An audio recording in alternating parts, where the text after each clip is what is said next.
வணக்கம். இன்றைய முக்கிய செய்திகள். புதுச்சேரி உட்பட நாடு முழுவதும் சுமார் 1000க்கும் மேற்பட்டோரிடம் போலி செயலியை விற்று 3 கோடிக்கு மேல் மோசடி செய்த சென்னையை சேர்ந்த பட்டதாரி வாலிபரை புதுச்சேரி போலீசார் கைது செய்து சிறையில் அடைத்தனர்.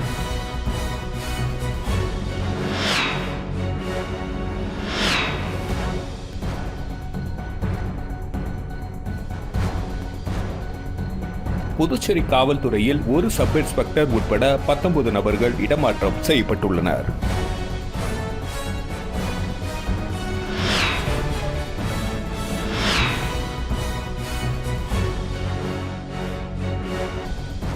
புதுச்சேரியில் அரசு மேல்நிலைப் பள்ளிகளில் +1 மாணவர்கள் சேர்க்கைக்கு விண்ணப்பங்கள் வழங்கப்படுகிறது.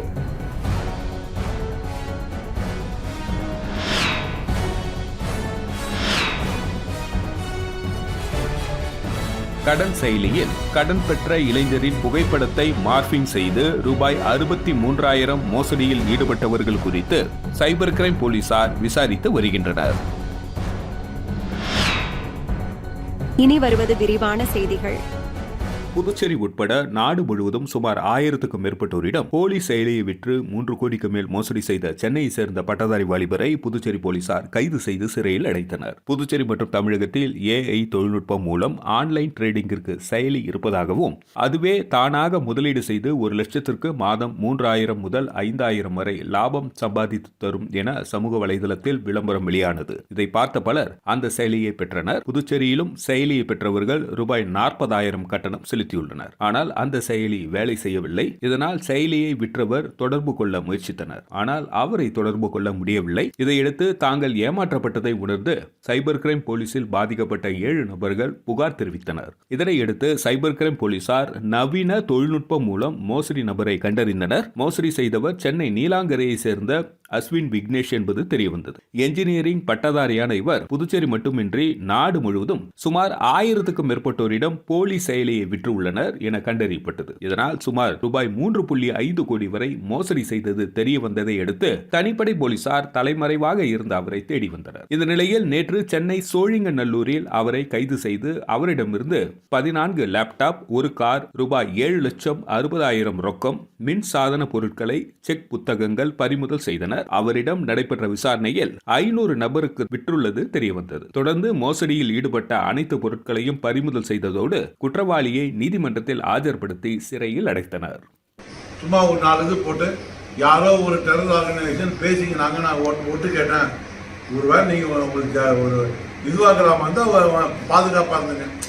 ஸோ இந்த மாதிரி இது ஒரு சைக்கோ மாதிரி எல்லா இடத்துக்கும் அனுப்புறாரு. வெறும் கவர்மெண்ட் ஹோட்டலுக்கு கூட அனுப்புறாரு. நிறைய ஹோட்டலுக்கு எல்லாத்துக்கும். இது பாண்டிச்சேரி ஃபுல்லாக நம்ம தான் ஃபர்ஸ்ட் அந்த கேஸை கண்டுபிடிச்சது. புதுச்சேரி காவல்துறையில் ஒரு சப் இன்ஸ்பெக்டர் உட்பட 19 நபர்கள் இடமாற்றம் செய்யப்பட்டுள்ளனர். புதுச்சேரி காவல்துறையில் பணியாற்றி வரும் சப் இன்ஸ்பெக்டர், சிறப்பு நிலை உதவி சப் இன்ஸ்பெக்டர் உட்பட 19 நபர்கள் இடமாற்றம் செய்யப்பட்டுள்ளனர். அதன்படி 5 சிறப்பு நிலை உதவி சப் இன்ஸ்பெக்டர்கள், 8 ஏட்டுகள், 5 போலீஸ்காரர்கள் இடமாற்றம் செய்யப்பட்டுள்ளனர். இதற்கான உத்தரவை புதுச்சேரி காவல்துறை தலைமையக போலீஸ் சூப்பரண்ட் சுபம் கோஷ் பிறப்பித்துள்ளார். புதுச்சேரியில் அரசு மேல்நிலைப் பள்ளிகளில் +1 மாணவர்கள் சேர்க்கைக்கு விண்ணப்பங்கள் வழங்கப்படுகிறது. இதுகுறித்து பள்ளி கல்வித்துறை இணை இயக்குநர் சிவகாமி வெளியிட்டுள்ள செய்திக்குறிப்பில் 10ஆம் வகுப்பு அரசு பொதுத் தேர்வில் தேர்ச்சி பெற்ற மாணவ மாணவிகள் 2025-26ஆம் ஆண்டில் புதுச்சேரி பகுதியில் உள்ள அரசு மேல்நிலைப் பள்ளிகளில் +1 வகுப்பில் சேர்வதற்கான விண்ணப்பங்கள் அனைத்து அரசு மேல்நிலைப் பள்ளிகளிலும் நேற்று 19ஆம் தேதி முதல் வழங்கப்படுகிறது. பூர்த்தி செய்யப்பட்ட விண்ணப்பங்களை வரும் 23ஆம் தேதிக்குள் அந்தந்த அரசு மேல்நிலைப் பள்ளிகளில் சமர்ப்பிக்கப்பட வேண்டும். மாணவ மாணவிகள் ஒன்றிற்கு மேற்பட்ட அரசு மேல்நிலைப் பள்ளிகளில் விண்ணப்பத்தை பெற்று பூர்த்தி செய்து இணையதளத்திலிருந்து பதிவிறக்கம் செய்யப்பட்ட 10ஆம் வகுப்பு மதிப்பெண் சான்றிதழ் மற்றும் மாற்று சான்றிதழ் நகல்களுடன் விண்ணப்பிக்க அறிவுறுத்தப்படுகிறது. கடன் செயலியில் கடன் பெற்ற இளைஞரின் புகைப்படத்தை மார்பிங் செய்து ரூபாய் 63,000 மோசடியில் ஈடுபட்டவர்கள் குறித்து சைபர் கிரைம் போலீசார் விசாரித்து வருகின்றனர். புதுச்சேரி பாகூர் சேலிமேடு பகுதியை சேர்ந்தவர் இளையரசன். இவர் பேஸ்புக்கில் வந்த கடன் செயலி குறித்த விளம்பரத்தை பார்த்துள்ளார். பின்னர் அந்த செயலியை மொபைலில் பதிவிறக்கம் செய்த பொழுது அதில் கேட்கப்பட்ட அனைத்துக்கும் அனுமதி அளித்துள்ளார். தொடர்ந்து அந்த செயலி மூலம் இளையரசன் 20,000 ரூபாய் கடன் பெற்றுள்ளார். சில நாட்களில் இளையரசன் பெற்ற கடனை வட்டியுடன் செலுத்திய நிலையில் வாட்ஸ்அப் வாட்ஸ்அப் மூலம் தொடர்பு கொண்ட மர்ம நபர் கடனை திரும்ப செலுத்துமாறு மிரட்டியுள்ளனர். மேலும் இளையரசனின் புகைப்படத்தை மார்பிங் செய்து அவரது நண்பர்களுக்கு அனுப்பி விடுவதாக மிரட்டியுள்ளனர். இதனால் அச்சமடைந்த இளையரசன் மர்ம நபருக்கு 63,000 ரூபாய் அனுப்பியுள்ளார். தொடர்ந்து மர்ம நபர் கூடுதல் பணம் கேட்டு மிரட்டியதால் சைபர் கிரைம் போலீசில் புகார் அளித்துள்ளார். அதன் பேரில் சைபர் கிரைம் போலீசார் வழக்கு பதிந்து விசாரித்து வருகின்றனர். புதுச்சேரியில் கொலை செய்வதற்காக திட்டம் தீட்டி பதுங்கியிருந்த 8 நபர் கொண்ட கும்பலை போலீசார் கைது செய்தனர். அரியங்குப்பம் பிசிபி நகரை சேர்ந்த வாலிபர் ஒருவர் போலீசிற்கு இன்ஃபார்மராக இருந்து வருகிறார். பிசிபி நகர், அம்பேத்கர் நகர் பகுதிகளை சேர்ந்த பல்வேறு குற்ற வழக்குகளில் தொடர்புடையவர்களை பற்றி அரியங்குப்பம் போலீசாருக்கு அவர் தகவல் தெரிவித்து வந்தார். அதனால் அந்த வாலிபருக்கும் குற்ற செயல்களில் ஈடுபடுபவர்களுக்கும் இடையே விரோதம் இருந்து வருகிறது. இந்நிலையில் கத்தியுடன் கும்பல் ஒன்று அம்பேத்கர் நகர் தண்ணீர் தொட்டி அருகில் பதுங்கி இருப்பதாக அரியங்குப்பம் போலீசாருக்கு நேற்று தகவல் கிடைத்தது. அதையடுத்து சப் இன்ஸ்பெக்டர் முருகானந்தம், குற்றப்பிரிவு போலீசார் சிரஞ்சீவி மற்றும் போலீசார் தண்ணீர் தொட்டி பகுதியில் பதுங்கியிருந்த 8 நபர்களை போலீசார் பிடித்து விசாரித்தனர். அதில் எங்களை பற்றி போலீசாருக்கு தகவல் சொல்லும் வாலிபரை கொலை செய்ய திட்டமிட்டு பதுங்கி இருந்தது தெரிவித்தனர். மேலும் விசாரணை செய்ததில் அரியங்குப்பம் பகுதியை சேர்ந்த ஆகாஷ், வசந்த், விஸ்வா, சின்ன ஆகாஷ், தினேஷ், ராஜ், ராம்குமார், சாமிநாதன் என்பது தெரியவந்தது. இவர்களிடமிருந்து 3 மோட்டார் பைக், 4 மொபைல் போன், 4 கத்தி ஆகியவற்றை போலீசார் பறிமுதல் செய்தனர். கைது செய்யப்பட்ட 8 நபர்களை நீதிமன்றத்தில் ஆஜர்படுத்தி காலாப்பட்டு மத்திய சிறையில் அடைத்தனர்.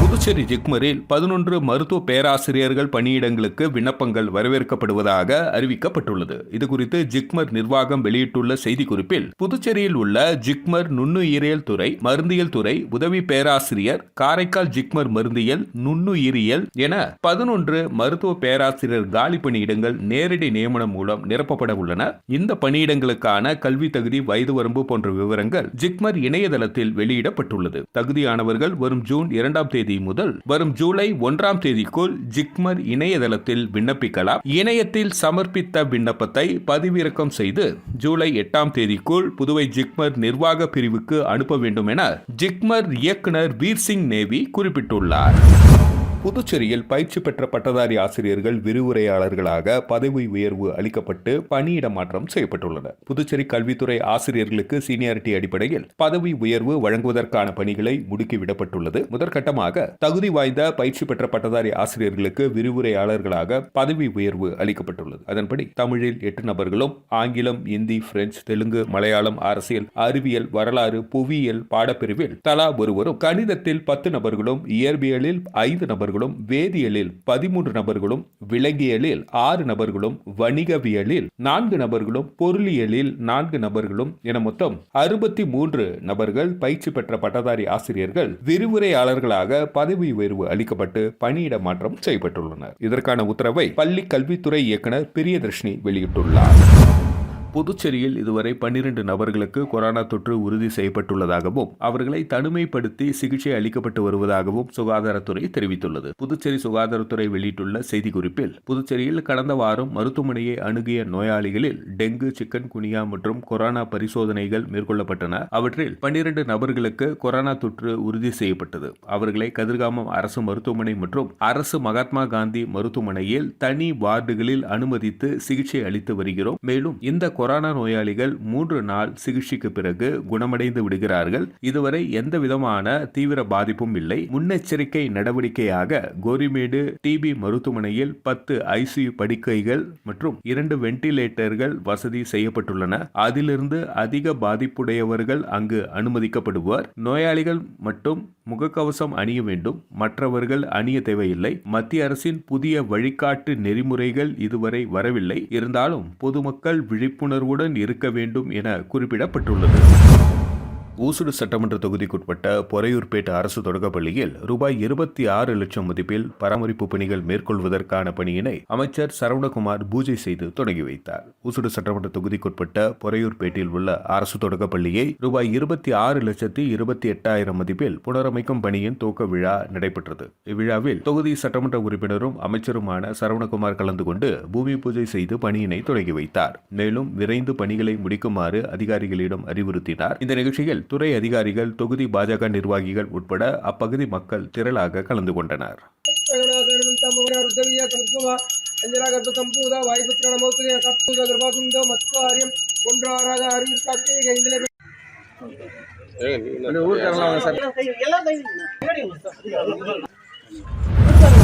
பாஜக சார்பில் முதலியார்பேட்டை தொகுதியில் அசோக் பாபு எம்எல்ஏ ஏற்பாட்டில் நடைபெற்ற தேசிய கொடி பேரணியை அமைச்சர் நமச்சிவாயம் துவக்கி வைத்தார். காஷ்மீர் பஹல்காமில் நடைபெற்ற பயங்கரவாத தாக்குதலுக்கு பதிலடியாக ஆபரேஷன் சிந்தூர் வெற்றிகரமாக நடத்திய ராணுவ வீரர்களுக்கும் பிரதமர் நரேந்திர மோடிக்கும் நன்றி தெரிவிக்கும் வகையில் தேசிய கொடி பேரணியானது முதலியார்பேட்டை தொகுதியில் நேற்று நடைபெற்றது. இப்பேரணியை அமைச்சர் நமச்சிவாயம் துவக்கி வைத்தார். பாஜக மாநில தலைவர் செல்வ கணபதி எம்பி, அசோக் பாபு எம்எல்ஏ, அதிமுக முன்னாள் எம்எல்ஏ பாஸ்கர், முன்னாள் கவுன்சிலர்கள் செல்வ கணபதி, பாஸ்கர், சத்யராஜ், பாஜக மாநில செயலாளர் வெற்றிச்செல்வம், என்ஆர் காங்கிரஸ் தலைவர் வீரபத்ரன், பாஜக தொகுதி தலைவர் புவனேஸ்வரி உட்பட ஓய்வு பெற்ற ராணுவ வீரர்கள், பள்ளி மாணவர்கள், மகளிர்கள் கையில் தேசிய கொடியுடன் கலந்து கொண்டனர். புவன்கரை வீதி பெட்ரோல் பங்க் அருகே துவங்கிய தேசிய கொடி பேரணியானது மில் வீதி, கடலூர் சாலை, மரப்பாலம் வழியாக புவன்கரை வீதியில் முடிவு பெற்றது.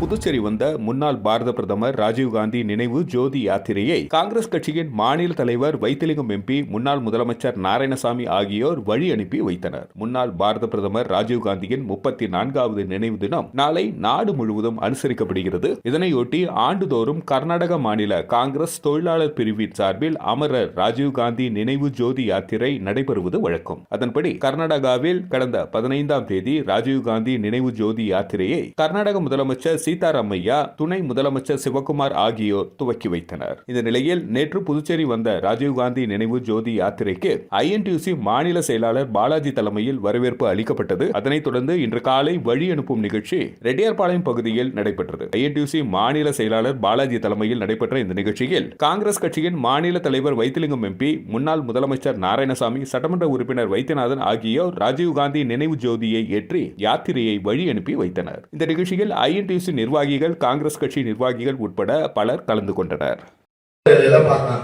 நிச்சயமாக எல்லோரும் சொன்னது போல ஆணித்தரமாக நான் சொல்லவில்லை, இந்த நாட்டை காட்டி கொடுத்தோம். இந்த நாட்டை வெள்ளைக்காரனுக்கு அழகு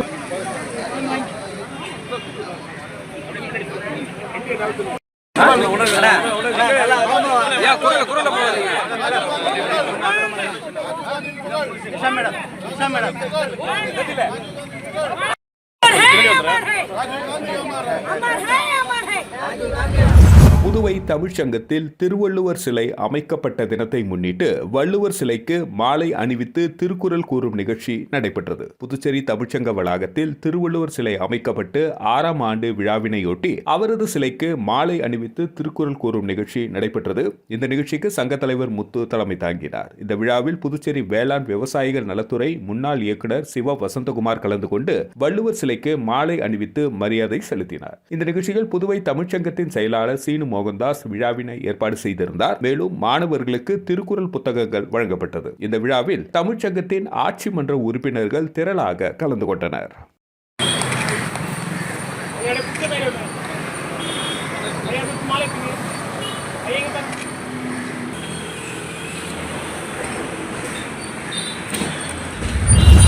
வில்லியனூர் அருகே தமிழக பகுதியான பெரம்பை கிராமத்தில் உள்ள ஸ்ரீ ஏழை மாரியம்மன் ஆலயத்தில் நடைபெற்ற ஊரணி பொங்கல் வைத்தல் விழாவில் திரளான பக்தர்கள் கலந்து கொண்டு சாமி தரிசனம் செய்தனர். வில்லியனூர் அருகேயுள்ள தமிழக பகுதியான பெரம்பை கிராமத்தில் திருக்கோவில் கொண்டு எழுந்தருளியுள்ள அருள்மிகு ஸ்ரீ ஏழை மாரியம்மன் ஆலயத்தில் ஊரணி பொங்கல் வைத்தல் நிகழ்ச்சி நடைபெற்றது. முன்னதாக காலையில் ஸ்ரீ ஏழை மாரியம்மன் ஸ்ரீ செங்கல் நீரம்மனுக்கு பாலாபிஷேகம் நடைபெற்றது. அதனைத் தொடர்ந்து மாலையில் ஐயனாரப்பன் ஆலயத்தில் ஊரணி பொங்கல் வைத்து பொதுமக்கள் வழிபாடு செய்தனர். செய்தனர். தொடர்ந்து ஆலயத்தில் பொங்கல் படையிலிடப்பட்டு மகா தீபாரதனை காண்பிக்கப்பட்டது.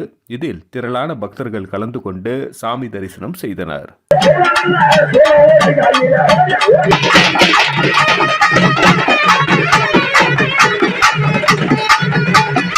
மீண்டும் இன்றைய முக்கிய செய்திகள்.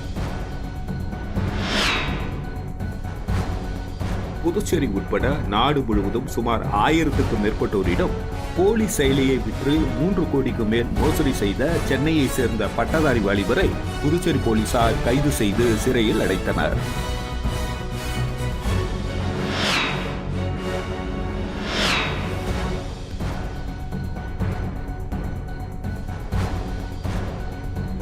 புதுச்சேரி காவல்துறையில் ஒரு சப் இன்ஸ்பெக்டர் உட்பட 19 நபர்கள் இடமாற்றம் செய்யப்பட்டுள்ளனர்.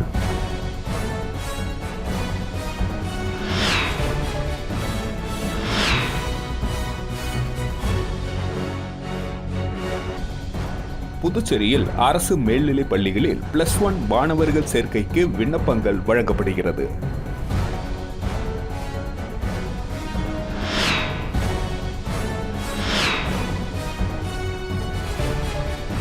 கடன் செயலியில் கடன் பெற்ற இளைஞரின் புகைப்படத்தை மார்பிங் செய்து ரூபாய் 63,000 மோசடியில் ஈடுபட்டவர்கள் குறித்து சைபர் கிரைம் போலீசார் விசாரித்து வருகின்றனர்.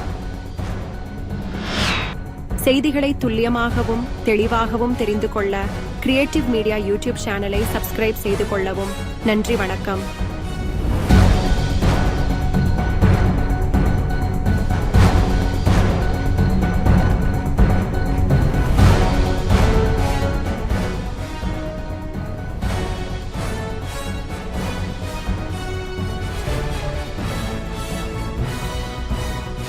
நம்ம சேனலை சப்ஸ்கிரைப் பண்ணுங்க, லைக் பண்ணுங்க, ஃப்ரெண்ட்ஸ்க்கும் ஷேர் பண்ணுங்க. தேங்க்யூ.